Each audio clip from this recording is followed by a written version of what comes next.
കർത്താവായ യേശു മശിഹായ്ക്ക് മഹത്വം ഉണ്ടാകട്ടെ. ഇന്ന് ഈ ലൈവിൽ ഞങ്ങളെ ജോയിൻ ചെയ്യുന്ന എല്ലാ സഹോദരങ്ങൾക്കും കർത്താവായ യേശു ക്രിസ്തുവിന്റെ നാമത്തിലുള്ള സ്നേഹവന്ദനങ്ങൾ. കഴിഞ്ഞ ലൈവുകളിലൊക്കെ ഈ ചാനലിനെ ജോയിൻ ചെയ്യുകയും ഞങ്ങളുടെ വീഡിയോസ് മറ്റുള്ളവരിലേക്ക് എത്തിക്കുകയും ചെയ്ത എല്ലാ സഹോദരങ്ങൾക്കും ഒരു പ്രാവശ്യം കൂടെ കർത്താവിന്റെ നാമത്തിൽ നന്ദി. ഇന്ന് എന്നോട് കൂടെ പാസ്റ്റർ ജോസ് വർഗീസ് കോട്ടയത്ത് നിന്നും ജോയിൻ ചെയ്യുന്നു. ഹാർദവമായി ഞാൻ അദ്ദേഹത്തെ ഈ മീറ്റിംഗിലേക്ക് സ്വാഗതം ചെയ്യുന്നു. ഇന്നത്തെ നമ്മുടെ വിഷയം, ഇന്ന് പെന്തിക്കോസ് ഗോളത്തിൽ പല പാസ്റ്റേഴ്സും രോഗശാന്തി, പ്രത്യേക തരം അഭിഷേകം, പ്രത്യേക തരം അവർക്കുള്ള ആത്മീയ വരങ്ങളെയൊക്കെ മറ്റുള്ളവരുടെ മുമ്പേ പബ്ലിക്ലി ഡിസ്പ്ലേ ചെയ്യുന്ന ആ ഒരു പ്രവൃത്തിയെ പറ്റിയാണ്. അപ്പോൾ നമ്മൾ ഒരു ചെറിയ വീഡിയോ കാണാം. അതിനകത്ത് പാസ്റ്റർ ബാബു ചെറിയാൻ എന്ന് പറയുന്ന നമ്മുടെ കുമ്പനാടുള്ള പാസ്റ്റർ, അദ്ദേഹം ഒരു തരം ശുശ്രൂഷ അവിടെ ചെയ്യുന്നു.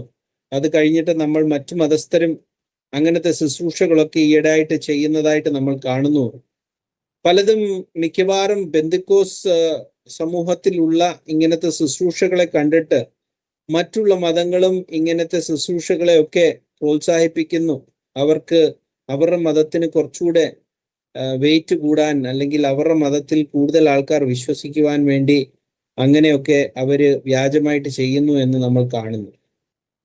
അപ്പോൾ പലതരത്തിലെ അങ്ങനത്തെ ശുശ്രൂഷകളുണ്ട്. ചിലര് മീറ്റിംഗിൽ വരുന്ന ആൾക്കാരെ കാർ നമ്പർ വെച്ച് വിളിക്കുന്നു. ചിലര് മറ്റുള്ളവരെ കാതിൽ മൈക്കും ഒക്കെ വെച്ചിട്ട് മറ്റുള്ള ആൾക്കാർ അവരെ പരിചയപ്പെടുന്നു. അവരുടെ മീറ്റിംഗ് നടക്കുന്ന സ്ഥലത്ത് വെച്ച് പരിചയപ്പെട്ടിട്ട് അവർക്ക് ഇൻഫർമേഷൻ കൊടുക്കുന്നു. എന്നിട്ട് പിന്നെ പേരുകളൊക്കെ വിളിക്കുന്നു, സ്ഥലപ്പേര് ഉൾപ്പെടെ വിളിക്കുന്നു. പല അവരിൽ നിന്നും കിട്ടുന്ന ഇൻഫർമേഷൻ ഈ പ്രീച്ചർ ഉപയോഗിച്ചിട്ട് അവരെ ഇംപ്രസ് ചെയ്യുന്നു. ഇങ്ങനത്തെയൊക്കെ മാതൃക എങ്ങനെയാണ് നമുക്ക് അപ്പോസ്തോലിക ആ ഒരു അവരുടെ ആ ട്രഡീഷൻ, അപ്പോസ്തോലന്മാര് നമുക്ക് കാണിച്ചു തന്ന മാതൃകയുമായിട്ട് എങ്ങനെയാണ് അത് ബന്ധപ്പെടുത്തുവാൻ സാധിക്കുന്നത്? ഇതൊക്കെയെല്ലാം ദൈവികമാണോ അതോ വേറെ ആത്മാവിന്റെ ശുശ്രൂഷയാണോ എന്നുള്ള വിഷയമാണ് ഇന്ന് നമ്മൾ ചർച്ച ചെയ്യാൻ ആഗ്രഹിക്കുന്നത്. അപ്പോൾ ആദ്യം തന്നെ നമുക്ക് ആ വീഡിയോ കാണാം, എന്നിട്ട് നമുക്ക് പിന്നെ ചർച്ചയിലേക്ക് കടക്കാം.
ഇവിടെ കണ്ടു, ഈ തരത്തിലുള്ള പല തര ശുശ്രൂഷകൾ ഇന്ന് അന്യമതസ്ഥരും അവരുടെ കൂട്ടായ്മയിലൊക്കെ ചെയ്യുന്നു.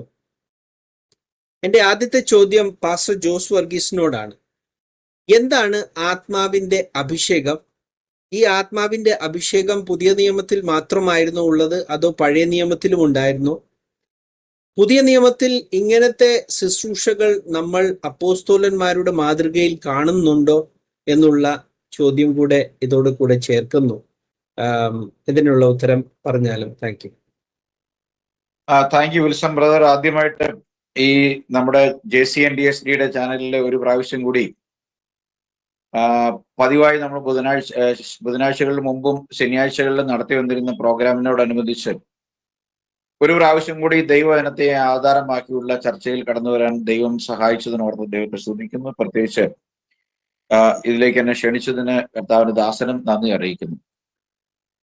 എന്നോട് ചോദിച്ച ചോദ്യം, ആദ്യമായി നമ്മൾ 2 വീഡിയോ പ്ലേ ചെയ്ത് കണ്ടു. അതിലൊരു വീഡിയോ നമുക്കറിയാം പാസ്റ്റർ ബാബു ജോർജ് പത്തനാപുരത്തിന്റെ ഒരു ചെറിയ വീഡിയോ ആണ്. മറ്റൊന്ന് ഇസ്ലാം മതത്തിൽ നമ്മൾ സോഷ്യൽ മീഡിയയിൽ അടുത്തിടെ കണ്ടു തുടങ്ങിയ ഒരു പുതിയ പ്രതിഭാസമാണ്.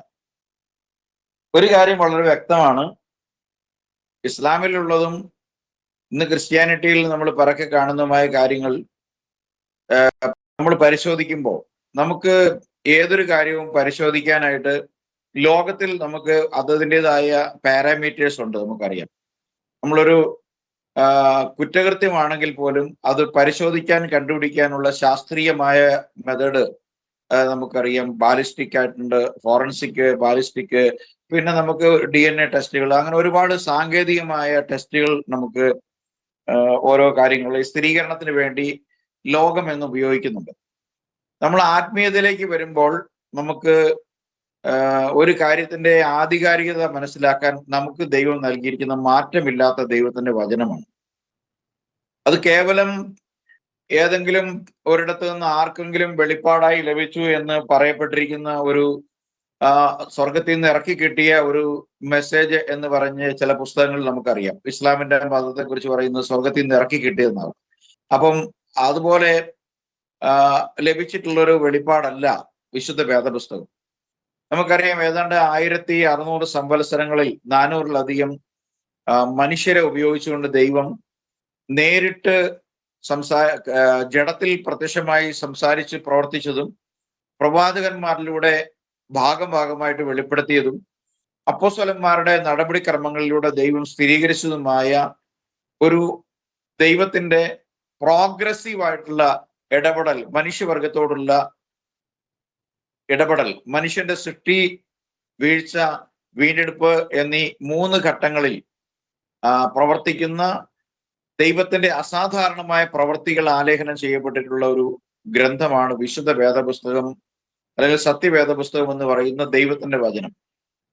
ഈ പുസ്തകത്തെക്കുറിച്ച് ദൈവവചനം തന്നെ പറയുന്നത് യഹോവയുടെ പുസ്തകം എന്നാണ്. Search in the book of the Lord എന്നാണ് ഐസയാസ് ചാപ്റ്റർ 34:16 പറയുന്നത്. ദൈവത്തിന്റെ പുസ്തകമാണ്. അതിലാണ് നമുക്ക് പിന്നീട് നമ്മൾ കണ്ടുവരുന്ന എല്ലാ കാര്യങ്ങളെയും പരിശോധിക്കാനുള്ള പരിശോധന മാപ്പ്, അല്ലെങ്കിൽ മാപിനി, അതിന്റെ എന്താ പറയുക, പരിശോധിക്കാനുള്ള മാനദണ്ഡം എന്ന് പറയുന്നത് വിശുദ്ധ വേദപുസ്തകമായിരിക്കണം. എന്നാൽ ഇന്ന് നമ്മൾ ഇതര മതങ്ങളും അവിടെ നടക്കുന്ന കാര്യങ്ങളും നമുക്ക് മാറ്റിവെച്ചുകൊണ്ട് നമുക്ക് ക്രിസ്ത്യാനിറ്റിക്ക് അകത്ത് നടന്നുകൊണ്ടിരിക്കുന്ന കാര്യങ്ങളെ നമ്മൾ ചർച്ചയ്ക്ക് വിധേയമാക്കുമ്പോൾ, ഒന്നാമത്തെ കാര്യം, നമ്മൾ ദൈവവചനത്തിൽ നിന്ന് അല്പം മാത്രമേ തെറ്റുന്നുള്ളെങ്കിലും അവിടെ പ്രവർത്തിച്ചു തുടങ്ങുന്നത് ദൈവമല്ല, പരിശുദ്ധാത്മാവല്ല, ദൈവത്തിന്റെ ആത്മാവല്ല, പിശാചിന്റെ ആത്മാവാണ്. കാരണം നമ്മുടെ ദൈവം പൂർണ്ണതയിൽ മാത്രം, നിന്റെ ദൈവമായ കർത്താവിനെ പൂർണ്ണ ഹൃദയത്തോടും പൂർണ്ണ മനസ്സോടും മുഴുവൻ ആത്മാവോടും പൂർണ്ണ ശക്തിയോടും കൂടെ സ്നേഹിക്കുക എന്നുള്ളതാണ്. ദൈവത്തിന് പൂർണ്ണമായിട്ട് ഒന്നും കൊടുക്കാത്ത ഒരിടത്ത് ദൈവം ഒരിക്കലും നമ്മളുടേതായ ഭാഗികമായ വെളിപ്പാടിന്റെ മേലോ, നമുക്ക് ഏതെങ്കിലും സിസ്റ്റത്തിൽ നിന്നോ, നമുക്ക് മുമ്പേ നമ്മെ ഇത് പഠിപ്പിച്ച കോളേജുകളിൽ നിന്നോ, അല്ലെങ്കിൽ നമ്മുടെ ഗുരുസ്ഥാനീയരായിരുന്ന ആളുകളിൽ നിന്നോ നമുക്ക് ലഭിച്ചിട്ടുള്ള ഒരു വെളിപ്പാടിനെ സംബന്ധിച്ചുള്ള ഒരു തിയറി ആകട്ടെ, പ്രാക്ടിക്കൽ ആകട്ടെ, അതിന്മേൽ ഒരിക്കലും ജീവനുള്ള ദൈവം പ്രവർത്തിച്ചതായി കാണുന്നില്ല. പഴയ നിയമത്തിലേക്ക് നോക്കിക്കഴിഞ്ഞാൽ നമുക്കറിയാം, പഴയ നിയമത്തിലെ പരിശുദ്ധാത്മാവ് എന്നുള്ള നിലയിൽ നമ്മൾ പരിശോധിക്കുമ്പോൾ പഴയ നിയമത്തിൽ കാണാൻ സാധിക്കുന്നത്, ദൈവത്തിന്റെ പ്രവൃത്തിക്ക് വേണ്ടി ദൈവം തന്റെ ആത്മാവിനെ പല കാലഘട്ടങ്ങളിലായി പലരിലേക്ക് നിശ്ചിതമായ പ്രവൃത്തികൾ ചെയ്യാൻ വേണ്ടി നിയോഗിച്ചിട്ടുണ്ട് എന്ന് നമുക്കറിയാൻ സാധിക്കും. ഏലിയാവിനെയും അതുപോലെ തന്നെ എലീശായെയും അതുപോലെ മോശയെയും ദാവീദിനെയൊക്കെ ദൈവം ഉപയോഗിച്ചിട്ടുണ്ട്. പക്ഷെ അവരിൽ സ്ഥിരമായ ഒരു ദൈവ സാന്നിധ്യത്തോടുകൂടി ഒരു നിയോഗം ഉണ്ടായിരുന്നില്ല എന്ന് കാണാൻ സാധിക്കും. ഒരു വലിയ കാര്യം ചെയ്യുന്നു, പിന്നെ അത് ചെയ്തതിന് ശേഷം ദൈവത്തിന്റെ ആത്മാവിന്റെ പ്രവൃത്തി അവരിൽ നിന്നും മാറ്റപ്പെടുന്നു. അതുകൊണ്ടാണ് നമുക്കറിയാം, ബാലിന്റെ 400-ഉം അശേരയുടെ 450 പ്രവാചകന്മാരെ മലയിൽ വെട്ടിക്കൊന്നിട്ട് ഇസബേലിന്റെ ഒരു പ്രഖ്യാപനത്തെങ്കിൽ പതറി എനിക്ക് മരിച്ചാൽ മതി എന്ന് പറഞ്ഞ് ഓടിപ്പോകുന്ന ദൈവദാസൻ ഏലിയാവിനെ നമ്മൾ കാണുന്നത്. ചൂരച്ചെടിയിൽ വീണ്ടും സ്വർഗത്തിൽ നിന്ന് ദൈവം ദൂതൻ കനൽ ചുട്ട അപ്പവും തുരുതിയിൽ വെള്ളവും കൊടുത്തുകൊണ്ടെന്ന് നിനക്ക് വലിയ യാത്ര ആവശ്യമുണ്ട് എന്ന് പറഞ്ഞ് ശക്തിപ്പെടുത്തി അയക്കേണ്ടി വരുന്നത് ദൈവത്തിന്റെ സ്ഥിരമായ ആത്മാവിന്റെ ശക്തിയുടെ കീഴിലായിരുന്നില്ല അവരെന്ന് നമുക്ക് മനസ്സിലാക്കാൻ സാധിക്കും. മാത്രമല്ല, പഴയ നിയമത്തിലെ അഭിഷേകം നമ്മൾ ഇതിന് തുടങ്ങുന്നതിന് മുമ്പ് സംസാരിച്ചതുപോലെ ആ അഭിഷേകത്തിന്റെ മാനദണ്ഡമായി ഉപയോഗിക്കപ്പെട്ടിരുന്നത് കൊമ്പിൽ നിറച്ച തൈലവുമായി ദൈവത്തിന്റെ പ്രവാചകൻ അല്ലെങ്കിൽ പുരോഹിതൻ ദൈവം നിയോഗിച്ചിരിക്കുന്ന വ്യക്തിയെ എണ്ണ പൂശി ഒരു പ്രത്യേക കാര്യത്തിന് വേണ്ടി, ഒരുപക്ഷെ രാജസ്ഥാനത്തിന് വേണ്ടി അല്ലെങ്കിൽ പൗരോഹിത്യത്തിന് വേണ്ടി വേർതിരിക്കുക എന്നുള്ളൊരു കാര്യം. അത് ദൈവത്തിന്റെ എന്താ പറയാ, ദൈവം ആ സ്ഥാനത്തേക്ക് ആ വ്യക്തിയെ ഉയർത്തുന്നതിന് ഉപയോഗിക്കുന്ന ഒരു മാനദണ്ഡം എന്നുള്ളതല്ലാതെ എല്ലാ പ്രാവശ്യവും എണ്ണ തേച്ച് അവര് ഇത് ചെയ്യുന്നില്ല. അത് അവരെ അതിലേക്ക് ആ ശുശ്രൂഷയ്ക്ക് വേണ്ടി അനോയിന്റ് ചെയ്ത് വേർതിരിക്കാൻ വേണ്ടി മാത്രമാണ് ഉപയോഗിക്കുന്നതെങ്കിൽ, ദൈവവചനത്തിൽ നമ്മൾ കാണുന്നത് നമ്മുടെ കർത്താവ് ഈ ഭൂമിയിലായിരുന്നപ്പോൾ അവൻ യോർദാനിൽ സ്നാനമേൽക്കുമ്പോൾ ദൈവത്തിന്റെ പരിശുദ്ധാത്മാവ് അവന്റെ മേൽ ആവസിക്കുന്നു. പിന്നെ പരിശുദ്ധാത്മാവിന്റെയും ശക്തിയുടെയും പ്രദർശനത്തോടുകൂടി താൻ ഈ ഭൂമിയിൽ ദൈവമാണ് അല്ലെങ്കിൽ താനാണ് മെസ്സിയ എന്ന് തെളിയിച്ചുകൊണ്ട് ആ അഭിഷേകം യേശുക്രിസ്തുവിൽ കണ്ടിന്യൂ ആയിട്ട് മുന്നോട്ട് പോവുകയാണ്, മരണം വരെയും. മനുഷ്യൻ എന്നുള്ള നിലയിൽ, ഒരു മനുഷ്യ ജഡത്തിൽ വസിക്കുന്ന എന്നുള്ള നിലയിൽ വീണ്ടെടുപ്പിന്റെ പ്രക്രിയയ്ക്ക് വേണ്ടി ഒരു മരണം സാധ്യമായിരിക്കുമ്പോൾ തന്നെയും ആ ജഡത്തിൽ വസിക്കുന്ന ദൈവം സാക്ഷാൽ ദൈവം തന്നെയായിരുന്നു. അതുകൊണ്ടാണ് നമുക്ക് ആ ഒരു വെളിപ്പാട് ഇന്ന് സഭകൾക്ക് ഇല്ലാത്തത് കൊണ്ടാണ് ഇന്ന് ഈ തരത്തിലുള്ള കോമാളി വേഷങ്ങൾ കെട്ടുന്ന ഒരു കാര്യത്തിലേക്ക് ഈ ശുശ്രൂഷകരും അവരെ അനുഗമിക്കുന്ന ജനങ്ങളും പെട്ടുപോകാൻ ഇടയായി തീർന്നിട്ടുള്ളത്. കാരണം ദൈവം ആരെന്നും ദൈവത്തിന്റെ പ്രവൃത്തിയുടെ രീതി എന്തെന്നും അറിയുന്ന ഒരാളും വഞ്ചിക്കപ്പെടുകയില്ല. അവർക്ക് മുമ്പിൽ അവരിതൊരു പരിശോധനയ്ക്ക് വിധേയമാക്കിയിട്ട് മാത്രമേ അതിനെ വിശ്വസിക്കാൻ കൂട്ടാക്കുകയുള്ളൂ. എന്നാൽ പുതിയ നിയമത്തിലേക്ക് വരുമ്പോൾ നമുക്കറിയാം, കർത്താവ് അവരുടെ മേൽ വാഗ്ദത്തം കൊടുക്കുകയാണ്. നിങ്ങൾ യെരൂശലേമിൽ നിന്ന് എന്നോട് കേട്ട പിതാവിന്റെ വാഗ്ദത്തത്തിനായി യെരൂശലേമിൽ കാത്തിരിക്കണം എന്ന് അവരോട് പറയുന്നു. കാത്തിരിപ്പിനൊടുവിൽ കർത്താവ് താൻ ഈ ഭൂമിയിൽ നിന്ന് മാറ്റപ്പെടുന്നതിന് മുമ്പ്, തിരികെ മടങ്ങിപ്പോകുന്നതിന് മുമ്പ് വാഗ്ദത്തം ചെയ്ത തന്റെ ആത്മാവിനെ അവരുടെ മേൽ പകരുമ്പോൾ കർത്താവ് പറയുന്നത്, നിങ്ങളോട് എനിക്ക് ഒരുപാട് കാര്യങ്ങൾ ഇനി പറയാനുണ്ട്, പക്ഷെ അത് വഹിപ്പാൻ കഴിയില്ല. സത്യത്തിന്റെ ആത്മാവ് വരുമ്പോൾ അവൻ നിങ്ങളെ സകല സത്യത്തിലും വഴി നടത്തും. അവൻ എന്നോട് കേട്ട് നിങ്ങളോട് സംസാരിക്കും, എന്നിൽ എടുത്ത് നിങ്ങൾക്ക് തരും എന്ന് പറയും. നമുക്കറിയാം, അത് കർത്താവായ യേശു ക്രിസ്തു തന്റെ ആത്മാവിനെ അവരുടെ മേൽ അയക്കുകയാണ്. അത് മറ്റൊരു ആത്മാവല്ല, മറ്റൊരു വ്യക്തിയുമല്ല. ആ ആത്മാവിന്റെ അഭിഷേകമാണ് അവർക്ക് 10 ദിവസത്തെ മർക്കോസിന്റെ മാളിക മുറിയിലെ കാത്തിരിപ്പിനൊടുവിൽ പിളർന്ന തീനാവുകൾ പോലെ അവരുടെ മേൽ പതിഞ്ഞു എന്നുള്ളത്. ഇനി ആ പരിശുദ്ധാത്മാവ് അന്ന് അതിനുശേഷമോ പിന്നെ ഇന്ന് വരെയോ അതേ അളവിൽ ഒരു നിർണയിക്കപ്പെട്ട ഒരു കൂട്ടത്തിന് മേൽ പകർന്നതായി ഒരു ചരിത്ര രേഖ പോലും ലോകത്തിലില്ല. പക്ഷേ അതേ ആത്മാവ് നമുക്ക് തരുമെന്നുള്ള വാഗ്ദത്തം സഭയെ സംബന്ധിച്ചുള്ള സഭയുടെ പ്രവർത്തികൾ ആരംഭിക്കുന്ന അപ്പോസ്തലപ്രവൃത്തി 2:38 തന്നെ പറയുന്നുണ്ട്, നിങ്ങൾ മാനസാന്തരപ്പെട്ട ഓരോരുത്തൻ പാപങ്ങളുടെ മോചനത്തിനായി യേശുക്രിസ്തുവിന്റെ നാമത്തിൽ സ്നാനമേൽപ്പീൻ, എന്നാൽ പരിശുദ്ധാത്മാവെന്ന ദാനം നിങ്ങൾക്ക് ലഭിക്കും. അപ്പൊ പരിശുദ്ധാത്മാവെന്ന വാഗ്ദത്തത്തോടു കൂടിയാണ് ഓരോ വ്യക്തിയും കർത്താവായ യേശുക്രിസ്തുവിനോട് ചേരേണ്ടതിന് മനം തിരിഞ്ഞ് പാപവഴികളെ വിട്ട് യേശു കർത്താവിനെ ദൈവവും പിതാവുമായി അംഗീകരിച്ച് യേശുക്രിസ്തുവിനെ മരണത്തിലും അടക്കത്തിലും പുനരുദ്ധാനത്തിലും ഭാഗമാക്കുക വഴി ദൈവസഭയിൽ ക്രിസ്തുവിന്റെ ആത്മീയ ശരീരമായി ദൈവവചനത്തിന്റെ വ്യവസ്ഥ പ്രകാരം മാറ്റപ്പെടുമ്പോൾ ദൈവം അപ്പോസ്തലന്മാരുടെ മേൽ പകർന്ന അതേ ആത്മാവിനെ തന്നെ തരുന്നുണ്ട്. പക്ഷേ ഈ ആത്മാവിന്റെ പ്രവർത്തികൾക്ക് അനുസൃതമായി ഓരോ വ്യക്തികൾക്കും ദൈവം പകുത്തു കൊടുക്കുന്ന അളവിനൊത്തവണ്ണമാണ് എന്നുള്ളതാണ്. ആത്മാവിന്റെ അഭിഷേകം പ്രാപിക്കാതെ ആരും ദൈവസഭയിലേക്ക് വരുന്നില്ല. അപ്പോൾ തന്നെ ശുശ്രൂഷയുടെ അളവനുസരിച്ച് ദൈവം ആത്മാവിന്റെ അഭിഷേകത്തിന്റെ വോളിയം നമുക്ക് പലപ്പോഴും ഈ കഴിഞ്ഞ നൂറ്റാണ്ടുകളിൽ പരിശോധിച്ചാൽ നമുക്ക് വ്യക്തമായിട്ട് കാണാൻ സാധിക്കും. ഓരോ വ്യക്തികളിൽ അത് ഏറിയും കുറഞ്ഞും ദൈവം കൊടുത്തിട്ടുണ്ട്. അപ്പോൾ തന്നെ നമ്മളൊരു കാര്യം മനസ്സിലാക്കണം, നമ്മൾ ഇന്ന് കാണുന്ന തരത്തിലുള്ള ഈ കരണ്ട് അടിക്കുന്ന പോലെയും ഉന്തിയിടുന്ന പോലെയും ഊതി മറിക്കുന്നത് പോലെയുമുള്ള ഒരു പ്രവൃത്തിയും അപ്പോസ്തലന്മാരുടെ പ്രവൃത്തികൾ ആലേഖനം ചെയ്യപ്പെട്ടിട്ടുള്ള പ്രവൃത്തികളുടെ പുസ്തകത്തിലോ തുടർന്ന് ഇങ്ങോട്ട് വന്ന പൗലോസും പത്രോസും ശേഷമുള്ളവരും ശുശ്രൂഷിച്ച ദൈവസഭകളിലോ എവിടെയും നമുക്ക് എടുത്തു കാണിക്കാൻ ഇല്ല എന്നുള്ളത് കൂടി നമ്മൾ പരിശോധിക്കണം. അപ്പോൾ നമ്മൾ ചിന്തിക്കേണ്ട കാര്യം, സ്ക്രിപ്ചറൽ എവിഡൻസ് ഇല്ലാത്ത, തിരുവെഴുത്തുകളുടെ പിൻബലമില്ലാത്ത, അപ്പോസ്തലന്മാർ ചെയ്ത് കാണിച്ചിട്ടില്ലാത്ത, അപ്പോസ്തലന്മാരുടെ ഫസ്റ്റ് ലൈൻ ഡിസൈബിൾസ് ചെയ്തിട്ടുള്ളതായിട്ട് റെക്കോർഡ് ചെയ്യപ്പെടാത്ത ഈ കാര്യങ്ങൾ എവിടെ നിന്ന് വന്നു എന്ന് ആലോചിക്കുമ്പോഴാണ് പൗലോസ് പറഞ്ഞത്, ഞാൻ പോയ ശേഷം ആട്ടിൻകൂട്ടത്തെ ആദരിക്കാത്ത കൊടിയ ചെന്നായ്ക്കളുടെ ഇടയിൽ നിങ്ങളുടെ ഇടയിൽ നിന്ന് എഴുന്നേൽക്കും. അവർ വന്ന് ശിഷ്യന്മാരെ വിപരീത ഉപദേശങ്ങളിലേക്കും പലവിധമായ പ്രവർത്തികളിലേക്കും തിരിക്കുന്ന ഒരു കാലം വരുന്നു എന്ന് പറഞ്ഞുകൊണ്ട് പൗലോസ് പറയുകയാണ്, ഞാൻ 3 സംവത്സരം രാപ്പകൽ നിങ്ങൾക്ക് വേണ്ടി കണ്ണുനീരോടെ നിങ്ങളെ ബുദ്ധി ഉപദേശിച്ചു, ഹല്ലേലൂയ എന്ന്.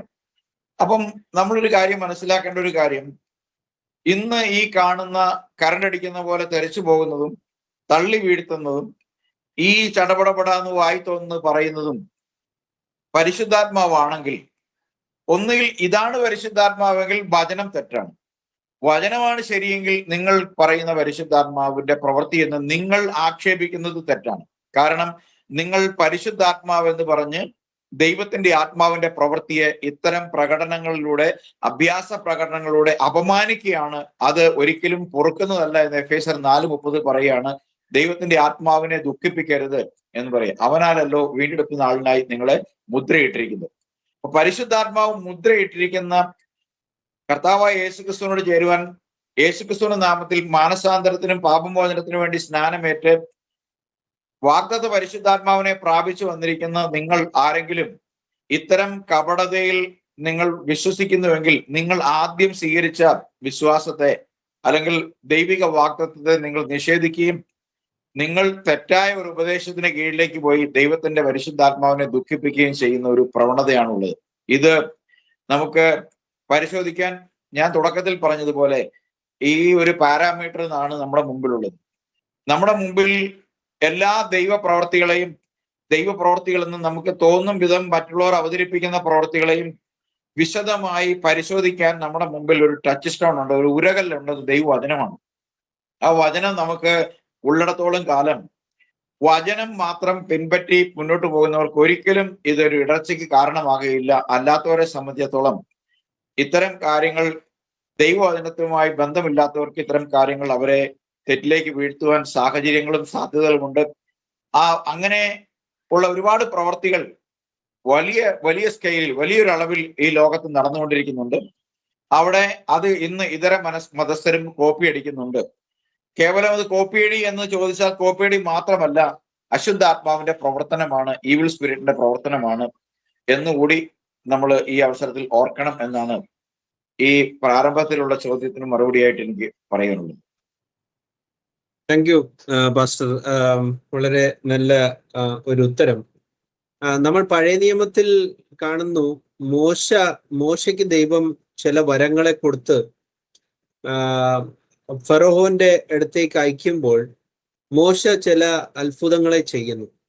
ആ അത്ഭുതങ്ങളെ പോലെ തന്നെ അവിടെ ഫറവോന്റെ പുരോഹിതന്മാരും അവിടെ അത്ഭുതങ്ങളെ ചെയ്യുന്നു എന്ന് നമ്മൾ കാണുന്നു. അന്ത്യത്തിൽ നമ്മൾ കാണുന്നു, മോശയിൽ കൂടെ ദൈവം ചെയ്ത അത്ഭുതങ്ങളെല്ലാം ഫറവോന്റെ ആ പുരോഹിതന്മാര് ചെയ്യുന്ന അത്ഭുതങ്ങളെക്കാട്ടിൽ വലിയവ ആകുന്നു എന്നുള്ള കാര്യം നമ്മൾ അന്ത്യത്തിൽ മനസ്സിലാക്കും. പക്ഷെ ഈ മനസ്സിലാക്കിയ ജനം പോലും മരുഭൂമിയിൽ തെറ്റിപ്പോയി എന്ന് മാത്രമേ നമ്മൾ കാണുന്നു.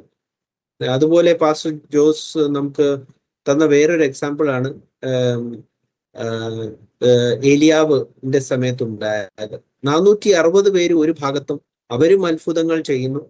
പക്ഷെ അവര് ചെയ്യുന്ന അത്ഭുതങ്ങൾ കർത്താവിന്റെ ദാസനായ ഏലിയാവിനെക്കാട്ടിൽ വലിയതല്ല.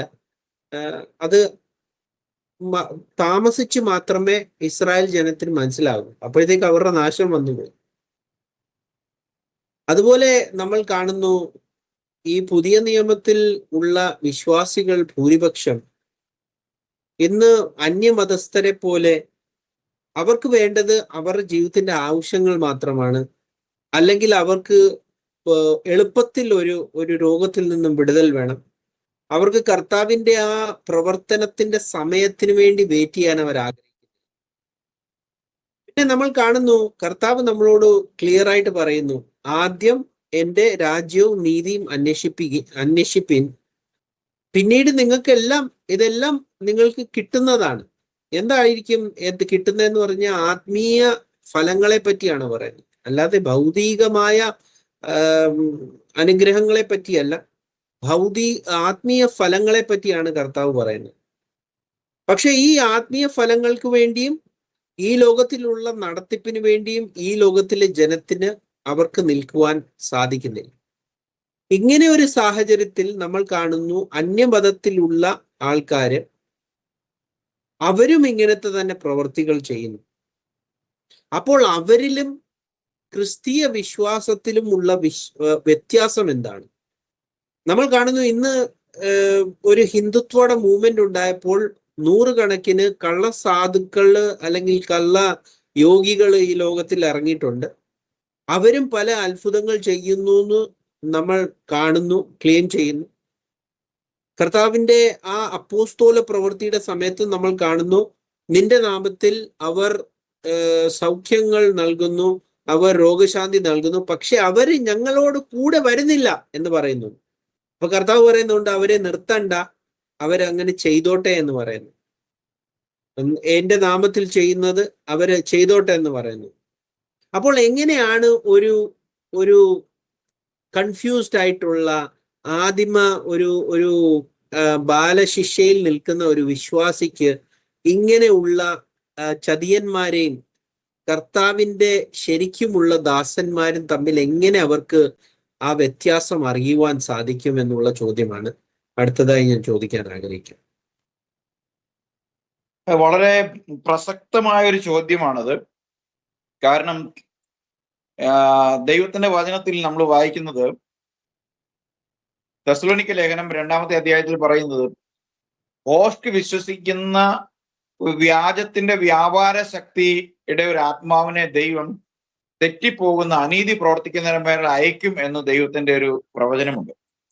മാത്രമല്ല, നമ്മള് ഈ പഴയ നിയമത്തിൽ നമ്മൾ ആഹാബ് യുദ്ധത്തിന് പുറപ്പെടുമ്പോൾ യഹൂദ രാജാവായ പേര് മറന്നുപോയല്ലോ, യഹൂദ രാജാവ് ആഹാബിന്റെ കാലത്തുണ്ടായിരുന്ന രാജാവിന്റെ പേരെന്താണ്?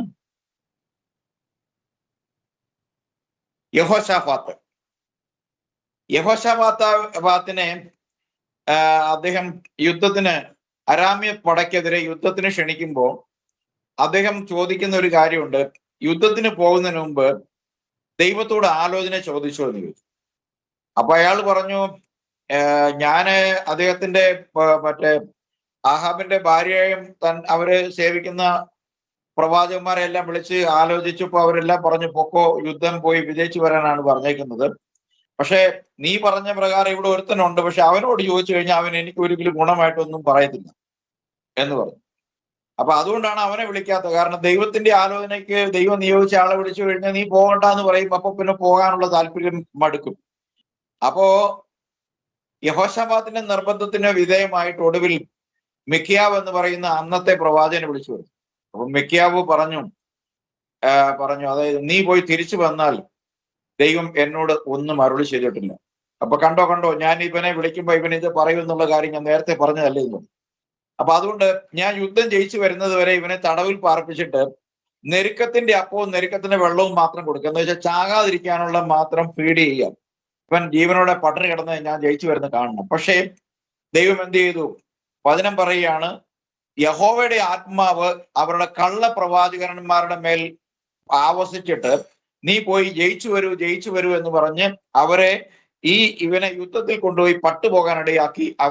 അവന്റെ ശരീരമാസകലം കവചം കൊണ്ട് മൂടി ഇട്ടും അരളിയ, എന്നിട്ട് യഹോശാഫാത്തിനെ മുന്നേ നിർത്തിയിട്ടും ശത്രു ഒരു അമ്പെയ്തപ്പോൾ അവന്റെ നെറ്റിയിൽ മാത്രം ആ കിരീടത്തിലുള്ള ഒരു പതക്കത്തിനകത്തൂടെ തുളച്ചു കയറി അവൻ മരിച്ചു. അപ്പം അന്നും വ്യാജത്തിന്റെ ആത്മാവിനെ നശിച്ചു പോകുന്നവരുടെ മേൽ ദൈവം അയക്കുന്ന ഒന്ന് രണ്ട് ഇൻസിഡന്റുകൾ പഴയ നിയമത്തിൽ കാണാൻ സാധിക്കും.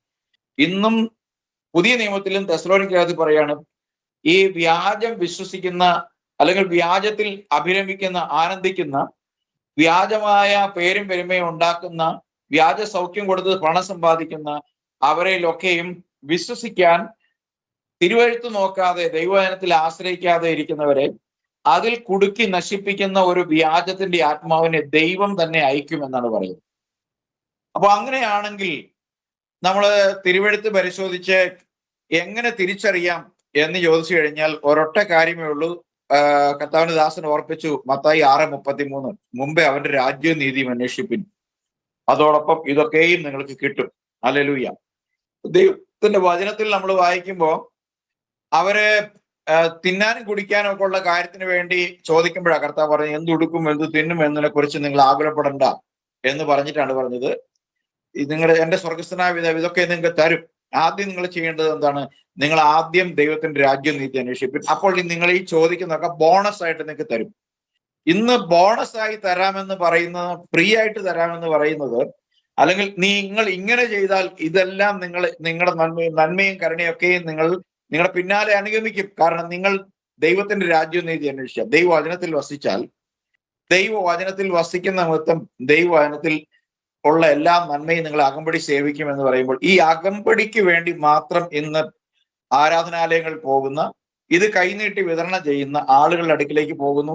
അവിടെ വ്യാജമായ അടയാളങ്ങളും അത്ഭുതങ്ങളും ഈ ദൈവദാസന്റെ കുപ്പായം ഇട്ടിരിക്കുന്ന ആ പേരിൽ നിൽക്കുന്ന ഈ വ്യാജനിലൂടെ ദൈവം കൊടുക്കും. കാരണം ഇവർക്ക് ദൈവത്തിന്റെ രാജ്യവും വേണ്ട, ദൈവത്തിന്റെ നീതിയും വേണ്ട. ഇവർക്ക് വേണ്ടത് ഇവിടെ സൗഖ്യം വേണം, ഇവിടെ കുഞ്ഞുങ്ങൾ അമേരിക്കയ്ക്ക് പോകണം, അവരുടെ ജീവിത നിലവാരം മാറണം, അവരുടെ കാറ് മാറ്റി കൂടിയ മെച്ചപ്പെട്ട കാറ് മേടിക്കണം, ബൈക്കുള്ളവർ കാറ് മേടിക്കണം, അവർക്ക് ഈ ലോകത്ത് പേരും പെരുമയും ഉണ്ടാകണം. അതിനപ്പുറത്തേക്ക് ഒരു സത്യമുണ്ടെന്ന് പറഞ്ഞു കഴിഞ്ഞാൽ അത് ഞങ്ങൾക്ക് വേണ്ട. ഞങ്ങൾക്ക് ഈ ദേവദാസിന്റെ ഇടയ്ക്ക് പോകുമ്പോൾ, ഞങ്ങൾക്ക് വേണ്ടി പ്രാർത്ഥിക്കുമ്പോൾ അത്ഭുതം നടക്കുന്നുണ്ട്, അടയാളം നടക്കുന്നുണ്ട്, ഞങ്ങൾക്കിത് മതി എന്ന് പറയുന്ന ഒരു മനുഷ്യനെയും ദൈവം അതിനപ്പുറത്തോട്ട് കടക്കാൻ അനുവദിക്കത്തില്ല. അവരെ തൃപ്തിപ്പെടുത്തുന്ന വ്യാജമായ കാര്യങ്ങൾ ഇത്തരം വ്യാജന്മാരിലൂടെ ദൈവം അനുവദിച്ചിട്ട് കൊടുക്കുന്നു എന്നാണ് നമ്മൾ ബൈബിളിൽ നിന്ന് മനസ്സിലാക്കാൻ കഴിയുന്നത്. അത് പുതിയ നിയമത്തിലും കർത്താവ് അങ്ങനെ പറയുന്നു, അപ്പോസ്തലനായ പൗലോസ് പറയുന്നു, പഴയ നിയമത്തിലും കർത്താവ് അങ്ങനെ ചെയ്തിട്ടുണ്ട് പലപ്പോഴും. അപ്പോൾ വഞ്ചനയുടെ ആത്മാവ്, ഈ ഡിസെപ്ഷന്റെ സ്പിരിറ്റ് എന്ന് പറയുന്നത് നമുക്കറിയാം ഏദൻ തോട്ടം മുതൽ ഉണ്ട്.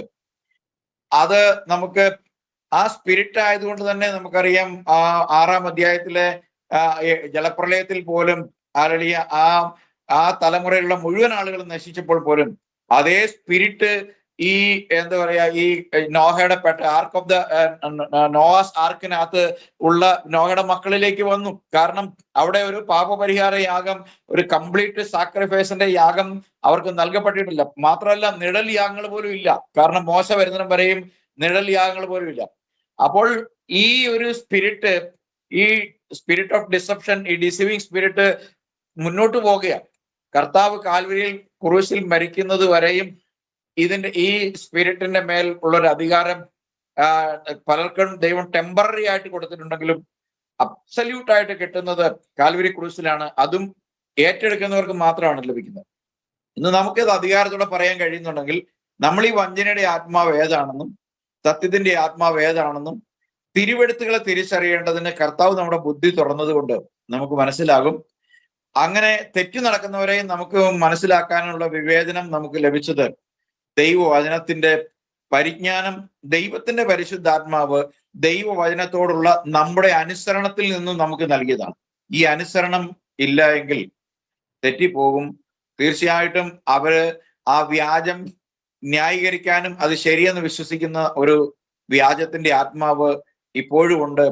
അത് പൗലോസ് പറഞ്ഞ് അത് നേരത്തെ തന്നെ ഉണ്ട് എന്ന് പറഞ്ഞു. ഇന്ന് ആ ആത്മാവിന്റെ പൂർണ്ണമായ ഒരു പ്രകാശനം ഒരു വ്യക്തിയിലേക്ക് ട്രാൻസ്ഫോം ചെയ്യാൻ പോകുന്ന ഒരു ആന്റി ക്രൈസ്റ്റിലേക്ക് ഷിഫ്റ്റ് ചെയ്യാൻ പോകുന്ന ഒരു നാളിലാണ് നമ്മൾ വന്നു നിൽക്കുന്നത്. അപ്പം ഈ വഞ്ചനയുടെ ആത്മാവിന്റെ പ്രവൃത്തികൾ മുൻപ് എന്നത്തേക്കാളും അധികമായിട്ട് വർദ്ധിച്ചുകൊണ്ടിരിക്കുന്നു. അതിനിയും അധികം വർദ്ധിക്കുമെന്ന് തന്നെയാണ് നമ്മൾ ബൈബിൾ ആഴത്തിൽ മനസ്സിലാക്കുകയാണെങ്കിൽ നമുക്ക് ഉറപ്പിക്കാൻ കഴിയുന്ന ഒരു സത്യം എന്നാണ് എനിക്ക് പറയാനുള്ളത്. Thank you pastor. അടുത്തതായി ഞാൻ ചോദിക്കാൻ ആഗ്രഹിക്കുന്നത്, കർത്താവ് ഈ ലോകത്തിൽ വന്നപ്പോൾ ഒരു വ്യക്തി അദ്ദേഹത്തോട് ചോദിക്കുന്നുണ്ട്, സ്വർഗരാജ്യത്തിൽ പ്രവേശിക്കുവാൻ വേണ്ടി ഞാൻ എന്ത് ചെയ്യണമെന്ന് പറയുന്നു. അപ്പം കർത്താവ് ആദ്യത്തെ നമ്മൾ പഴയ നിയമത്തിൽ തന്നെ ഉള്ള ആ കൽപ്പന, അതായത് യഹോവയായ ദൈവം, യഹോവ ഏകൻ തന്നെ എന്നുള്ള ആ ഒരു പ്രമാണം തന്നെ, കർത്താവായ ദൈവം, കർത്താവ് ഏകൻ തന്നെ എന്ന് പറയുമ്പോൾ കർത്താവിനെ ഏറ്റവും അധികം സ്നേഹിക്കുകയും നിന്റെ അയൽക്കാരനെ നിന്നെ പോലെ തന്നെ സ്നേഹിക്കുകയും ചെയ്യണമെന്ന് കർത്താവ് പറഞ്ഞപ്പോൾ, നീ ശരിയാ പറയുന്നു എന്ന് അവിടെ ആ ചോദിക്കുന്ന ആള് പറയുന്നുണ്ട്. അപ്പോൾ അത് വിശ്വസിക്കുന്നു എങ്കിൽ നീ ദൈവരാജ്യത്തിന് സമീപത്ത് നിൽക്കുന്നു എന്ന് പറയുന്നു. അതുപോലെ തന്നെ 1 കൊരിന്ത്യരിൽ പറയുന്നു, യേശുവിനെ ആർക്കും പരിശുദ്ധാത്മാവില്ലാതെ കർത്താവെന്ന് പറയുവാൻ സാധിക്കത്തില്ല. അപ്പോൾ ഈ ഒരു കൽപ്പനയും ഈ ഒരു കാര്യം അപ്പോസ്തോലൻ പറയുന്നു, യേശുവിനെ കർത്താവെന്ന് അധരം കൊണ്ട് ഏറ്റുപറയാൻ പരിശുദ്ധാത്മാവില്ലാതെ ഒരു മനുഷ്യനും സാധിക്കത്തില്ല. ഇങ്ങനെ നമ്മൾ നോക്കുമ്പോൾ അടിസ്ഥാനമായി ഒരു ആള് പുതിയതായി വിശ്വാസിയായിട്ട് കടന്നു വരുമ്പോൾ അവര് ഏത് ആത്മീയ വരത്തെയാണ് കൂടുതൽ അധികം വെയിറ്റ് ആയിട്ട് കാണേണ്ടത്? അത് ഇങ്ങനെ ഏതെങ്കിലും അത്ഭുതങ്ങളെ കാണുന്ന വരത്തെയാണോ കൂടുതൽ കാണേണ്ടത്, അതോ ഈ അടിസ്ഥാനമായ പ്രമാണങ്ങൾ പ്രമാണിക്കുന്നവരെയാണോ നോക്കി അവരെയാണോ ശരിയായിട്ട് മനസ്സിലാക്കി? അത്ഭുതങ്ങൾ അവരിൽ കാണാം, അവർക്ക് ആത്മീയ വരങ്ങളിൽ വ്യത്യാസം ഉണ്ടാകാം, 1 കൊരിന്ത്യർ 12 പറയുന്നത് പോലെ. പക്ഷെ ഏത് ആത്മീയ വരത്തെയാണ് ഏറ്റവും അധികം ഒരു വിശ്വാസി തൂക്കം നൽകേണ്ടത്? എങ്ങനെയാണ് ഒരാള് ശരിയായി കർത്താവായ യേശു ക്രിസ്തുവിന്റെ രാജ്യത്തിന്റെ പ്രവൃത്തി ചെയ്യുന്നവനാണെന്ന് മനസ്സിലാക്കേണ്ടത്? വളരെ നല്ലൊരു ചോദ്യമാണ്. കാരണം 2 കാര്യങ്ങളാണ് പറഞ്ഞത്. ഒന്ന്, ഒരു സമ്പത്തുള്ളൊരു മനുഷ്യൻ കർത്താവിനോട് വന്ന് ചോദിക്കുന്നത് സ്വർഗരാജ്യത്തിൽ പ്രവേശിക്കാൻ എന്ത് ചെയ്യണം എന്ന് ചോദിച്ചപ്പോൾ കർത്താവ് പറയുന്നത്, ഇസ്രായേലെ കേൾക്ക, യഹോവ നമ്മുടെ ദൈവമാകുന്നു. ഒന്നാം പ്രമാണമാണ് എക്സോഡസ് പുറപ്പാട് പുസ്തകം 20-ാം അധ്യായം 1-ാമത്തെ കൽപ്പനയാണ് കർത്താവ് അവനോട് പറയുന്നത്. അപ്പോൾ അവൻ പറയുന്നത്, ബാല്യം മുതൽ ഞാൻ ഇതൊക്കെ അനുഷ്ഠിച്ചു വരുന്നുണ്ട് എന്ന് പറയുക. അപ്പോഴാണ് കർത്താവ്, നീ സ്വർഗരാജ്യത്തിൽ നിന്ന് അകലെയല്ല എന്ന് പറയുന്നു. ഇപ്പം അദ്ദേഹത്തിന്റെ പിന്നീട് കർത്താവ് അദ്ദേഹത്തോട് ചോദിക്കുന്നത്, നീ നിന്റെ സമ്പത്തൊക്കെ വിറ്റ് ദരിദ്രന്മാർക്ക് കൊടുത്ത് പിന്നെ എന്നെ അനുഗമിക്കുക എന്ന് പറയുമ്പോഴാണ് അവൻ പിണങ്ങി പോകുന്നത്.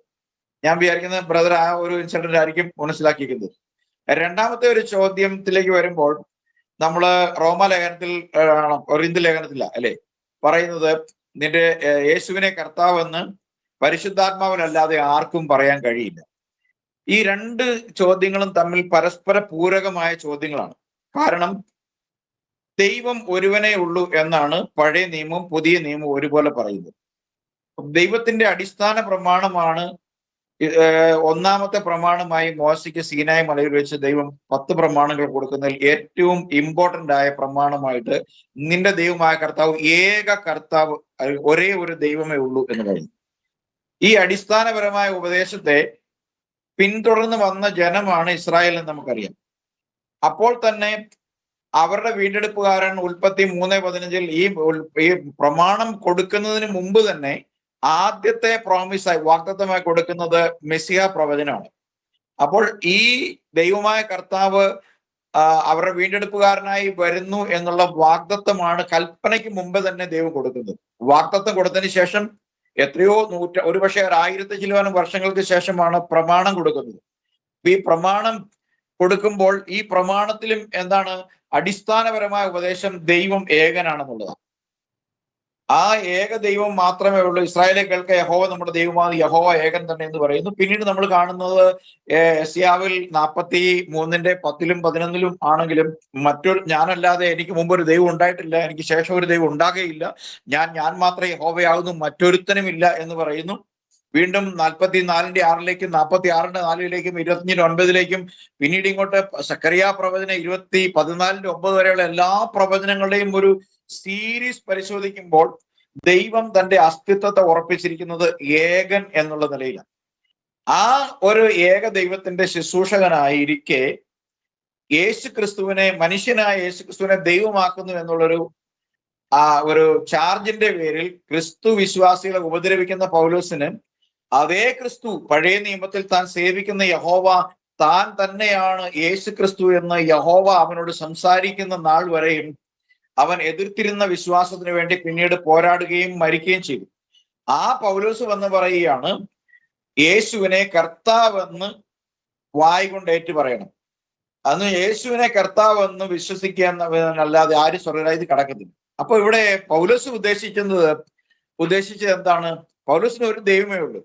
പക്ഷെ പൗലോസ് ഒരു യഹൂദ മത അനുസാരിയായി കേവലം അക്ഷരങ്ങൾ മാത്രം, കൊല്ലുന്ന അക്ഷരങ്ങളുടെ പ്രമാണത്തിന്റെ ശുശ്രൂഷകനായിരിക്കുന്ന കാലത്ത് പൗലോസിന് മറയ്ക്കപ്പെട്ടതും എന്നാൽ ആത്മാവിൽ പിന്നീട് വെളിപ്പെട്ടതുമായ ആ ഏക ദൈവത്തിന്റെ പ്രത്യക്ഷത തന്നെയാണ് യേശുക്രിസ്തു എന്ന് മനസ്സിലായപ്പോൾ ഈ തിരിച്ചറിവോടുകൂടി യേശുവിനെ കർത്താവ് എന്ന് വിളിക്കണം. യേശുവിനെ കർത്താവ് എന്ന് വിളിക്കുമ്പോൾ എന്താണ്?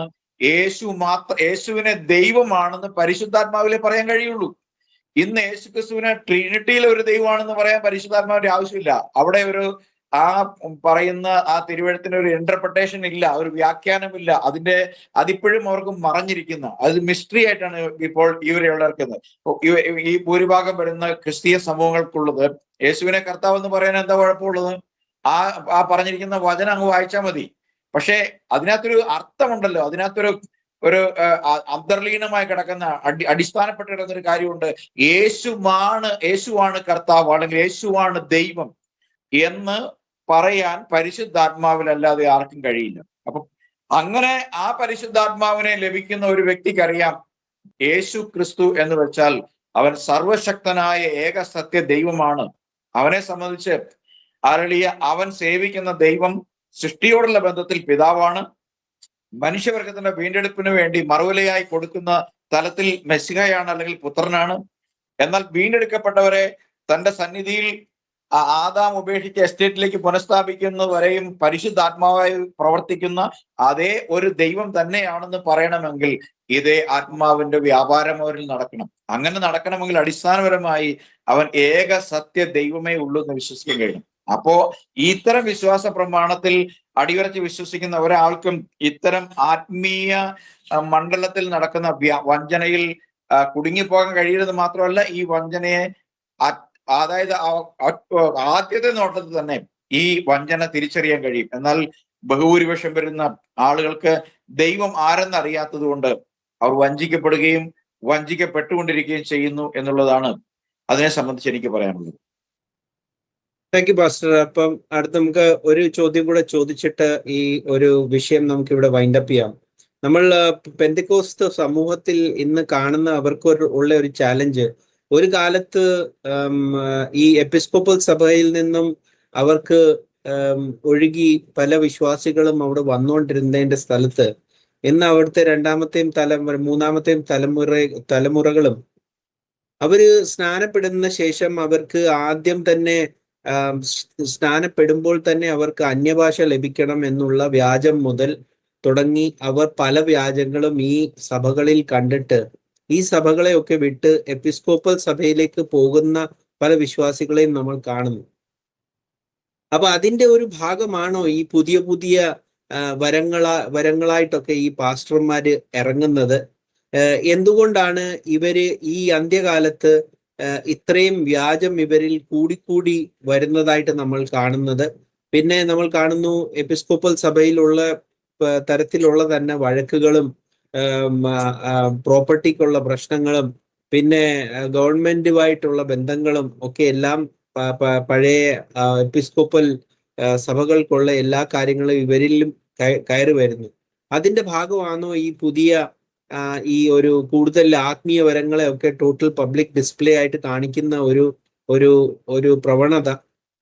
ഇത് ഒക്കെ കണ്ടിട്ട് ഇവരിലുള്ള വിശ്വാസികള് പുറമോട്ട് പോവുക, അതായത് അവര് വന്ന അവരുടെ പിതാക്കന്മാർ വിട്ടിട്ട് വന്ന എപ്പിസ്കോപ്പൽ സഭയിലേക്ക് കടന്നു പോകണോ, അതോ അവരിൽ അതിൽ വേറെ എന്താണ് അവർക്ക് ചെയ്യുവാൻ പറ്റുന്ന ഈ അന്ത്യകാലത്ത്? എങ്ങനെയാണ് അവർക്ക് ശരിയായ വിശ്വാസത്തിലേക്ക് വരുവാൻ സാധിക്കുന്നത്? ബ്രദറിന്റെ അനുമാനം വളരെ ശരിയാണ്. ഈ വഞ്ചന ഇന്ന് വളരെയധികം പെരുകിയിരിക്കുന്നതിന് കാരണം നമ്മള് കാലസംഭവങ്ങളും തിരുവെഴുത്തുകളുടെ നിറവേറലുമായിട്ട് ബന്ധപ്പെട്ട് കിടക്കുന്ന ഒരു സംഭവമായിട്ടാണ് എനിക്ക് മനസ്സിലായിട്ടുള്ളത്.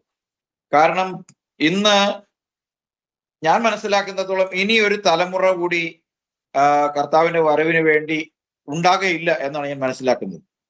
ഏതാണ്ട് കർത്താവിന്റെ വരവിന്റെ ഒരു പ്ലാറ്റ്ഫോം നമ്മൾ ഇപ്പോഴത്തെ ലോകക്രമമായാലും ഇന്നത്തെ പൊളിറ്റിക്കൽ സിനറി ആയാലും ഇന്നത്തെ ലോകം ഒന്നായി ചേർന്നുകൊണ്ടിരിക്കുന്നതും ഒരു ആത്മീയ നേതൃത്വത്തിലേക്ക് വരുന്നതുമായി ബന്ധപ്പെട്ട സംഭവങ്ങൾ, ഇസ്രായേലിനോട് ബന്ധപ്പെട്ട് സംഭവിക്കുന്ന സംഭവ വികാസങ്ങള്, പിന്നെ ഇമ്മോറൽ അധാർമികതയുമായി ബന്ധപ്പെട്ട് ലോകത്തിൽ ഉണ്ടായിരിക്കുന്ന പെരുക്കങ്ങള്, വർദ്ധിച്ചു വരുന്ന ക്രിമിനൽ വാസനകള്, ഇതെല്ലാം വിളിച്ചു പറയുന്നത് കർത്താവ് എന്റെ വരവിനോടനുബന്ധിച്ച് നമുക്കറിയാം മനുഷ്യപുത്രന്റെ വരവിന്റെ നാളിൽ ഇങ്ങനെയാകും, നോഹയുടെ കാലം പോലെയും ലോത്തിന്റെ കാലം പോലെയും ആകുന്നു.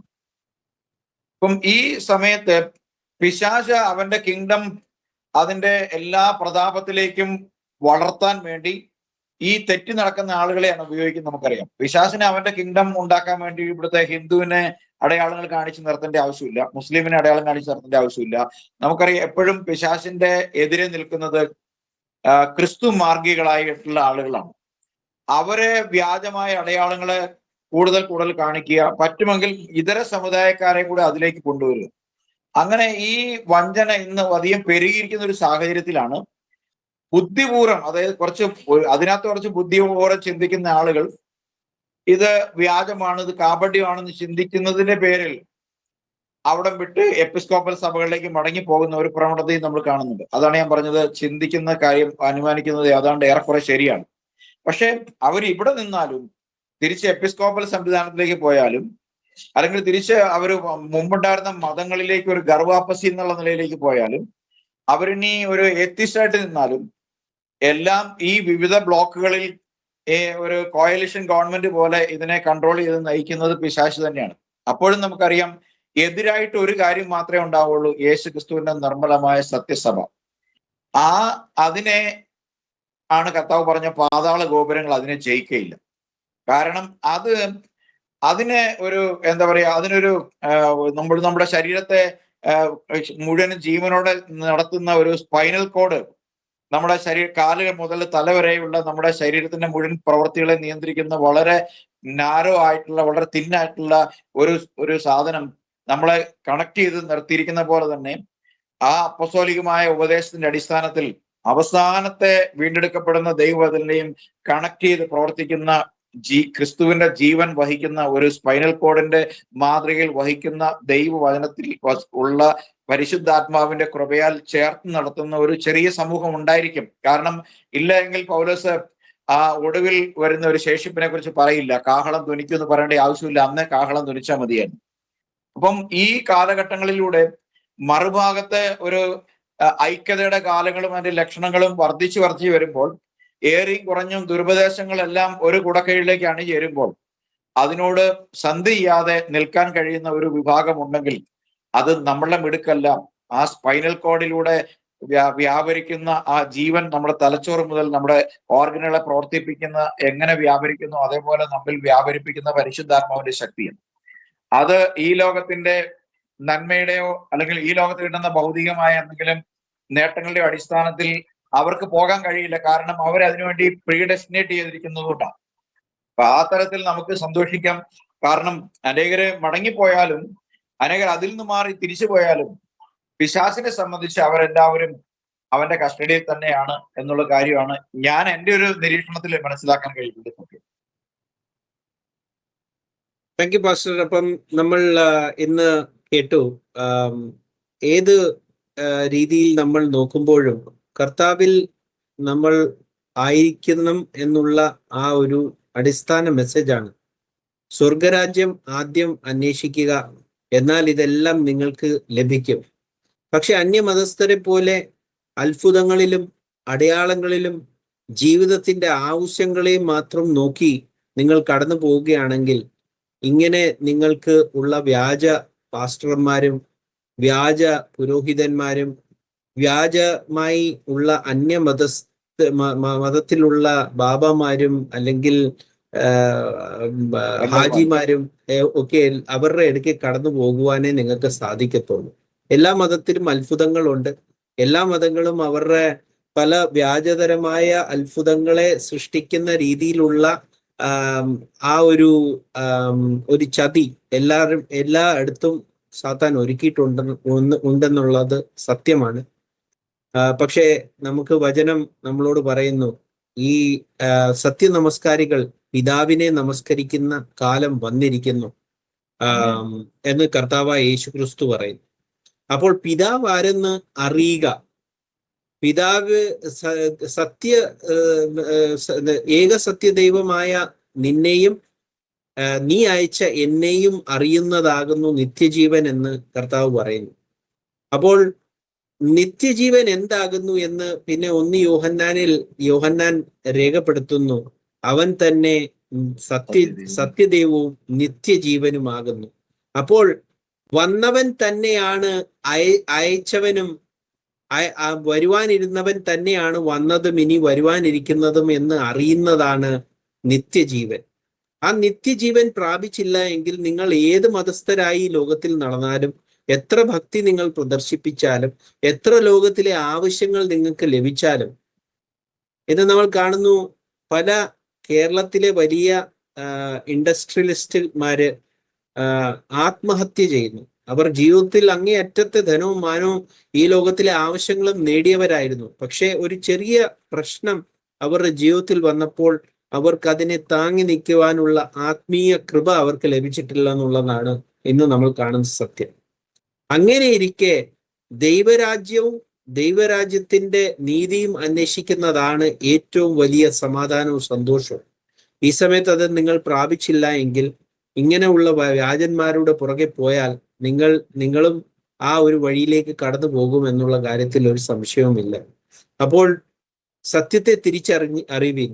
പഴയ നിയമത്തിലെ പ്രവാചകനായ മോശയെ അനുസരിക്കാത്ത സഭയാണ് തെറ്റിപ്പോയ സഭയായിട്ട് നമ്മൾ കാണുന്നത്. അതുപോലെ പുതിയ നിയമത്തിലും അപ്പോസ്തലന്മാർ പിന്നെയും ഓർമ്മിപ്പിക്കുന്നത്, ഞങ്ങൾ സുവിശേഷിച്ചതിന് വിപരീതമായി ഉള്ള സുവിശേഷം, ഞങ്ങൾ ആദ്യം അറിയിച്ച സുവിശേഷത്തിന് അല്ലാതെ വേറെ ഒരു സുവിശേഷത്തിനും നിങ്ങളെ രക്ഷിക്കുവാൻ സാധിക്കത്തില്ല.